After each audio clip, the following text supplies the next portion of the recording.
Is breaking చూస్తున్నాం. ఢిల్లీలో అరుదైన దృశ్యం కనిపించింది. పార్లమెంట్ ప్రాంగణంలో ప్రధాని మోదీ రాహుల్ గాంధీ కలిశారు. ఇరువురు కొద్దిసేపు ముచ్చటించారు. జ్యోతిరావు పూలే జయంతి సందర్భంగా నివాళులర్పించడానికి నరేంద్ర మోదీ ప్రేరణా స్థల్కు వచ్చారు.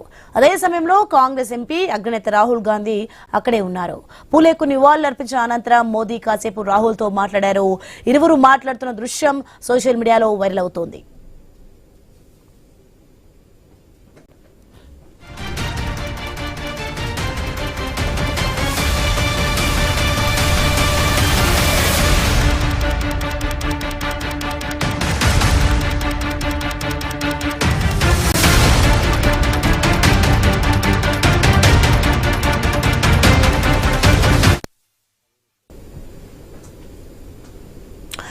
ఐ న్యూస్ ఎక్స్క్లూజివ్ లో మనం చూస్తున్నాం. మొత్తానికైతే ఢిల్లీలో ఒక అరుదైన దృశ్యం కనిపించింది. అదే మనం చూస్తున్నాం. పార్లమెంట్ ప్రాంగణంలో అయితే ఆసక్తికర సన్నివేశం నెలకొంది. ఇక రాహుల్ తో అయితే ప్రధాని మోదీ ముచ్చటించిన దృశ్యాలు మనం చూడొచ్చు. ఇక జ్యోతిరావు పూలే జయంతి సందర్భంగా అయితే నివాళులు అర్పించడానికి ప్రేరణా స్థలికి ప్రధాని మోదీ వచ్చారు. ఆ సమయంలోనే అప్పటికే ప్రేరణా స్థలికి కాంగ్రెస్ ఎంపీ రాహుల్ గాంధీ వచ్చారు.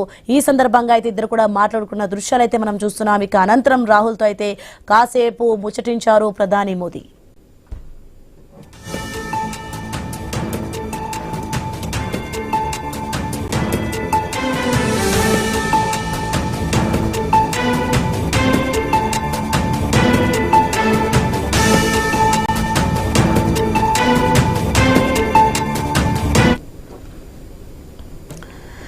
ఢిల్లీలో అయితే అరుదైన దృశ్యం కనిపిస్తున్న దృశ్యాలు మనం చూడొచ్చు. ఇక పార్లమెంట్ ప్రాంగణంలో అయితే ప్రధాని మోదీ రాహుల్ గాంధీ కలిశారు. ఇరువురు కొద్దిసేపు అయితే ముచ్చటించారు. ఇక జ్యోతిరావు పూలే జయంతి సందర్భంగా అయితే నివాళులర్పించడానికి నరేంద్ర మోదీ ప్రేరణా స్థలకు వచ్చారు. ఇక అదే సమయంలో కాంగ్రెస్ ఎంపీ అగ్రనేత రాహుల్ గాంధీ అక్కడే ఉన్నారు. ఇక పూలేకు నివాళులర్పించిన అనంతరం మోదీ కాసేపు రాహుల్ తో మాట్లాడిన దృశ్యాలు మనం చూడొచ్చు. ఇక ఇరువురు మాట్లాడుతున్న దృశ్యం సోషల్ మీడియాలో అయితే వైరల్ అవుతోంది.